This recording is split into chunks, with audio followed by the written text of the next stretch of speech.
গত কয়েক বছর ধরে পারমাণবিক প্রযুক্তি নিয়ে নানা আলোচনা, নানা জল্পনা, নানা উত্তেজনা। আর এবার সেই উত্তেজনা নতুন মাত্রা যোগ করল যুক্তরাষ্ট্র আর সৌদি আরব। দুই দেশের মাঝে দীর্ঘমেয়াদী সিভিল পারমাণবিক সহযোগিতা চুক্তি, যেটাকে বলা হচ্ছে এক নতুন যুগের দরজা, তার ঘোষণায় দিয়েছে নতুন আলোচনার জন্ম। মার্কিন জ্বালানি মন্ত্রী ক্রিস রাইট জানিয়েছেন, সব ঠিক থাকলে খুব শিগগিরই এই চুক্তির কাঠামো স্বাক্ষর হতে পারে। রাইট একে বলেছেন অবশ্যই হবে এবং খুব দ্রুতই হবে। একটি 123 পারমাণবিক চুক্তি। প্রশ্ন হচ্ছে 123 চুক্তি এর গুরুত্ব কি? মার্কিন আইন অনুযায়ী কোনো দেশকে গুরুত্বপূর্ণ পারমাণবিক প্রযুক্তি, রিঅ্যাক্টর, জ্বালানি সরঞ্জাম বা উপাদান রপ্তানি করতে হলে আগে বাধ্যতামূলক একটি সেকশন 123 এগ্রিমেন্ট থাকতে হয়। এই চুক্তির মূল কথা, পারমাণবিক প্রযুক্তি ব্যবহার হবে শুধুই শান্তিপূর্ণ কাজে, আর ভুল হাতে যাবার মতো কোনো ঝুঁকি থাকলে সেটা মার্কিন আইনই বন্ধ করে দেয়। দেখতে সাধারণ নিয়ম, কিন্তু মধ্যপ্রাচ্যের মতো সংবেদনশীল অঞ্চলের জন্য এটা একেবারে বড় রাজনৈতিক সিদ্ধান্ত।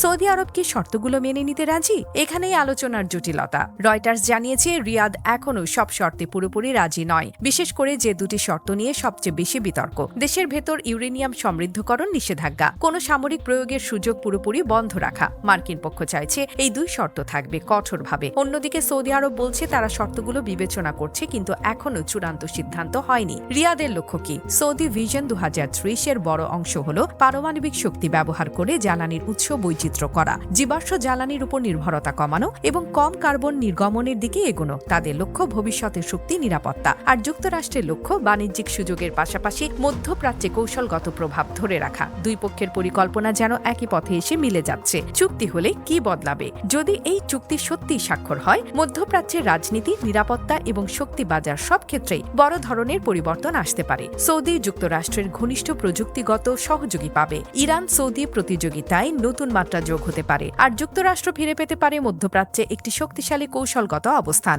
সবার নজর তাই এই চুক্তির দিকে। রিয়াদ, ওয়াশিংটন দুই জায়গাতেই এখন গোপন বৈঠক, কাগজপত্র, শর্ত সবকিছুই চলছে দ্রুত গতিতে। কবে স্বাক্ষর হবে তা এখনো প্রশ্ন, তবে ইঙ্গিত স্পষ্ট, এটা হতে যাচ্ছে সময়ের বড় সিদ্ধান্তগুলোর একটি। এখন প্রশ্ন, 123 চুক্তি, কঠোর শর্ত সহ সৌদি কি তা স্বাক্ষর করবে? আর এই চুক্তি হলে মধ্যপ্রাচ্যে শক্তির ভবিষ্যৎ কোন পথে যাবে? সব দিক হিসেব করলে একটা জিনিস পরিষ্কার, এটা শুধু পারমাণবিক প্রযুক্তির চুক্তি নয়, বরং ভবিষ্যতের আঞ্চলিক রাজনীতির পথচিত্র বদলে দিতে পারে।